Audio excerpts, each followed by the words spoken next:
Hey, what's up mortals? It's CarelessRex here with a new video for you. In this video, we'll dive into the character Dio Brando from JoJo's Bizarre Adventure. I just wanted to greet you guys by saying, sit back and relax, you're in for a treat. So let's get started. Dio Brando was known as the main antagonist of Part 1 and 3 of JoJo's Bizarre Adventure. He was a man filled with evil and wanted to do everything in his power to conquer the world. During Part 3, he wears a jacket with a tight tank top underneath. He also has a heart-shaped crest to match his knee guards.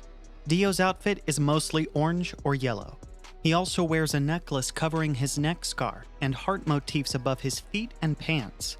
But he stopped wearing them after his first stairway confrontation with Polnareff.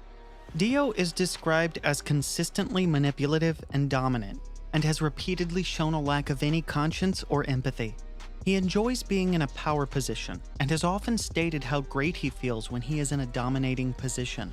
He is also ecstatic when he sees his power growing further, and wants to become more powerful. During the events of Part 1, throughout his adult life, he became a vampire. He displayed a range of supernatural abilities, but his weakness was the light that came from the sun and the powerful force known as the Hamo. When he got Jonathan's body and resurfaced from the ocean, he could not use the full power of his stand, the world, and had to acquire the blood from a living Joestar to unleash its full potential. Once he absorbed Joseph Joestar's body, Dio managed to grow significantly more vital, as well as his stand.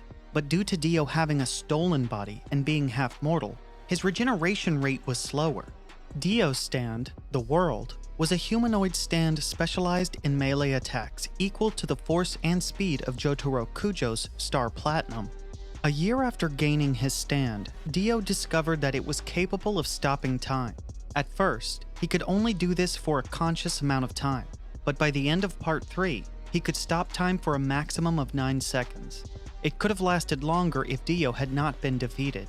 When Dio stops time, he gives the impression that he is teleporting or moving at an impossible speed. Whenever Dio uses his ability to control time, he always yells the phrase, "the world," or how it's best known as. During his childhood, Dio lived a low and despicable life with his father Dio Brando. Tired of living under his roof, Dio decided to poison him little by little while lying in bed. Thinking that he was dying of sickness, Dario gave a letter to Dio where it was addressed to the Joestar family. Dio realized that he could take advantage of the Joestar family and steal their fortune. Dio arrived at the Joestar manor where he met Jonathan Joestar, and their greetings soon became unpleasant as he kicked Jonathan's dog. Dio did this so he could analyze how Jonathan would react. Afterward, Dio made a promise to Jonathan that he would make his life miserable. A few days later, Jonathan was polishing his skills as a boxer and began participating in matches. He was unbeatable until Dio showed up and defeated him in a match to humiliate him in front of his friends. It was all an elaborate plan to make Jonathan feel lonely and steal the life that he had. Dio soon noticed that Jonathan was beginning to feel happy again because he became friends with a young girl. To ruin Jonathan's life even further, he decided to kiss Erina so that her first kiss wasn't from the boy she loved. However, Erina began washing her mouth with muddy water. Angered by the fact that his kiss to her was meaningless, he decided to slap Erina. Dio patiently waited for Jonathan as he arrived at the manor, ready to fight him. Dio elbowed him, but Jonathan quickly fought back by headbutting him. However, Jonathan had the upper hand and was able to defeat Dio. Dio's blood landed on the stone mask that hung on the wall, and spikes appeared around it. Angered by his defeat, Dio reached into his back pocket and took out a knife. And as soon as he approached Jonathan, George yelled at them to stop fighting. He decided to punish both his sons by sending them to their rooms. Because of his humiliation, Dio decided to burn Jonathan's loyal dog in an incinerator. 7 years passed, and Dio became close friends with Jonathan. But this was all an act to get closer to the Joestar family and get his fortune. Little by little, he began poisoning George Joestar by bringing him his medicine when he was sick, when in reality, it was poison, the same way he killed his father Dario. As he brought the medicine to George, he was confronted by Jonathan. He suspected that Dio was killing his father because he found Dio Brando's old letter, where his father explained all the details on how he felt when he was sick in bed. Jonathan made Dio swear on his father's honor that there wasn't any poison in the medicine and that he didn't have the intention of killing George. Dio, however, could not honor his father because of how despicable he was during his childhood. Instead, with anger, he punched Jonathan in the face. It was all the proof that Jonathan needed, and he accused Dio of trying to murder his father. He took poison to get it analyzed and then report it to the police. As Jonathan went to London, Dio read the stone mask's secrets, and he was planning to use the spikes from the mask to kill him.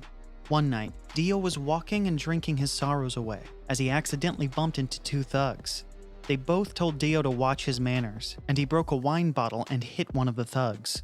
The other thug pulled out a knife to threaten Dio. However, Dio pulled out the stone mask and he wanted to test it on him. He put the mask on him and he tackled him towards the other thug with the knife with the intent of killing him. Blood came out and splashed towards the stone mask, and the spikes appeared before him, killing the thug in the process. However, the thug began glowing for a few seconds, and it stopped only for the thug to pass out. Dio, disappointed by the result of the mask, walked away, only to find out that the body of the thug began moving towards him. As the mask fell out, Dio realized that the thug had fangs and massive strength.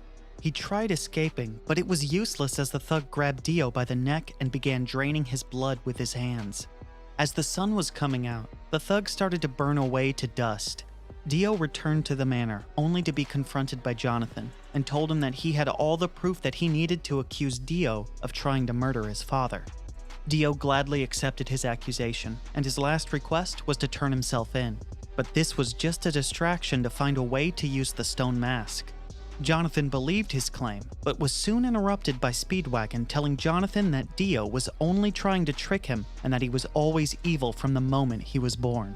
Speedwagon brought the drug dealer that sold the poison to Dio as evidence. However, George Joestar heard the conversation along with the police officers behind the curtain. He was disappointed at Dio for trying to murder him. Jonathan wanted to handcuff him, but Dio took out the stone mask and with a knife stabbed George Joestar. With his blood, Dio put on the mask, and the police officer fired at him and he fell from the manor. Dio rose from the dead and was turned into a monster due to the stone mask's power. He cut off the chief officer's head and returned inside the manor. The police officers tried to shoot Dio, but there was no effect. He began absorbing the blood of a police officer by grabbing him by the hand. Jonathan, having studied the stone mask, knew that Dio had turned into a monster. Jonathan and Speedwagon decided to burn Dio to kill him because hurting him with bullets or knives was useless. As soon as the manor caught on fire, Jonathan and Dio went to the rooftop to settle the score. He pushed Dio towards the flames of the manor, and both fell in. However, Dio hit a wall and hung on not to fall and moved Jonathan towards the fire. But Jonathan could use a knife and stabbed it into the wall and jumped towards Dio by using a belt to lasso his left leg. They both fell, and Jonathan stabbed Dio with a knife. This proved to be futile, but Dio fell into the spear of a statue as Jonathan escaped, and Dio burned away as well as the manor. The next day, the drug dealer was trying to find the stone mask when suddenly, Dio's hand rose from the manor's crumbles and absorbed him for his energy to be restored. Soon, he began recruiting members by hypnotizing them and turning them into his minions. Eventually, he had an army of zombies and tried to take over the world. It led Jonathan to train with Hamon, which was the power that was able to stop Dio. Eventually, Jonathan reached Dio's castle to stop him from conquering the world. Jonathan and Speedwagon went to the balcony of the castle where Dio was waiting for them. Jonathan used his sword, luck, and pluck to try and defeat Dio. He slashed him in half, but he was able to endure it and froze Jonathan's arms. He wanted to kick him with his right knee, but as soon as he touched Dio, his knee became frozen as well. Jonathan used his Hamon overdrive to punch Dio in the face, but there wasn't a single scratch on him. Dio tried to jump towards Jonathan, but he was able to throw in another punch. Only this time, he used a torch to set his fist on fire and punched Dio in the chest and threw him out of the balcony. This caused Dio's body to start crumbling. With his last effort, Dio used his laser beam to hurt Jonathan, but he dodged the attack. Dio fell into the ocean, and Jonathan saved the world. Wang Shan, Dio's loyal follower and the one who sold the poison, found his head and survived the fall. Eventually, they both found out that Jonathan got married to Erina, and went on a honeymoon to America on a ship, so they decided to go inside the boat as well. Dio acknowledged Jonathan's strength and decided that he would kill him to take over his body. Jonathan soon discovered Wang Shan, and he lured him toward the engine room where he had placed Dio's head inside a coffin. He opened the coffin and brought Dio over his arm and saw Jonathan. Dio quickly laser beamed Jonathan's neck and left him barely able to breathe. To save Aidan, Jonathan used the last of his Hamon to attack Wang Shan, which resulted in the machine that had Dio's head inside to break and damage the ship's engine. However, Dio's head was still alive and sent zombies to restart the piston of the ship. Suddenly, the piston exploded along with the ship. Jonathan protected Aidan from the blast, but Dio quickly tied Jonathan by the neck and tried to take over his body. However, Jonathan used a piece of metal and stabbed Dio's neck and promptly embraced him tightly. He told Dio that fate entwines between them and that they will die on the ship. Dio tried convincing Jonathan that he would give him eternal life if they escaped, but he received no answer because Jonathan was already dead. The boat exploded with Jonathan and Dio's head inside. However, even in the explosion, Dio was able to take over Jonathan's body and went inside the coffin, and the ship sank in the Atlantic Ocean. In 1983, Dio's coffin was recovered off the coast of Africa by a few fishermen. Dio rose from his coffin and killed them. He began to travel around the world and eventually met a Japanese woman and impregnated her. Soon, the woman gave birth to a child and named him Giorno Giovanna. The following year, he met an old lady called Inya the Hag and gained a stand power known as the World as a result of the bow and arrow. He also met a man that was a part of the Nijima Patriarch and sold his soul to him. Dio eventually encountered a man named Jean-Pierre Polnareff and brainwashed him. A few years later, as he was hiding in a church waiting for the sun to set, he met a priest called Enrico Pusci. Pusci had a disfigured foot, and Dio healed it and gave him a stand arrow. Eventually, Pusci sought out Dio and joined him. Later that year, Dio went to Egypt and had an encounter with Muhammad Avdol and experienced for the first time his stand power ability to stop time. He also met Noriaki Kakyoin, who was vacationing in Egypt, saw his potential, and brainwashed him with Polnareff. Soon, Dio's plans came to fruition and eventually found out that the Joestar bloodline lived within Jonathan's descendants, Joseph Joestar and Jotaro Kujo, and they'll do anything to stop him. However, he does not make an effort to confront them himself, and instead chooses to remain in Egypt inside his mansion, feeding on women's blood and philosophizing with Pusci. Eventually, Jotaro, Joseph, and the rest of the Stardust Crusaders arrive in Egypt. Dio's face was revealed for the first time when he confronted Polnareff on a set of stairs after he was freed from his brainwashing. Dio prepared to kill him, but was interrupted by Joseph, Jotaro, and Kakyoin by breaking down a wall revealing sunlight towards Dio. Eventually, Jotaro confronted Dio outside of his mansion, killing most of his comrades, including his grandfather, Joseph Joestar, in which he absorbed him to gain more power. He used his stand, the World, to stop time, but this didn't stop Jotaro from defeating Dio. After the battle was over, Dio lost to Jotaro's stand, Star Platinum, and his body began to crumble. Jotaro retrieved Joseph and the lower half of Dio's body and left them in the doctor's care from the Speedwagon Foundation. They were able to do a blood transfusion between both their bodies and were able to revive Joseph. They later laid Dio's remains in the middle of the Sahara Desert to disintegrate with the sun. Dio may have died, but he left a legacy behind that was influenced by people he had met throughout his resurrection, and they were a threat throughout the other parts of JoJo's bizarre adventure. Thank you all for indulging yourselves in all this information thus far. I hope you enjoyed it.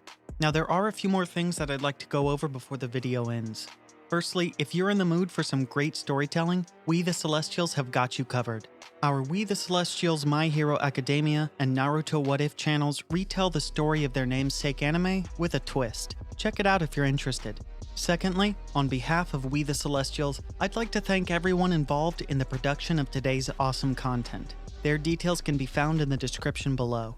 Lastly, if you're interested in what we do here at We the Celestials, then I'd like to extend you an invitation to join the team. The only caveat being, we only accept members from 16 years and up to join our crew. You can sign up for whichever category fulfills your interests by joining the recruitment Discord using the link in the description below. We're always looking for members to join us. Well, that's it from us for today's video. So thank you all for watching and have a great day.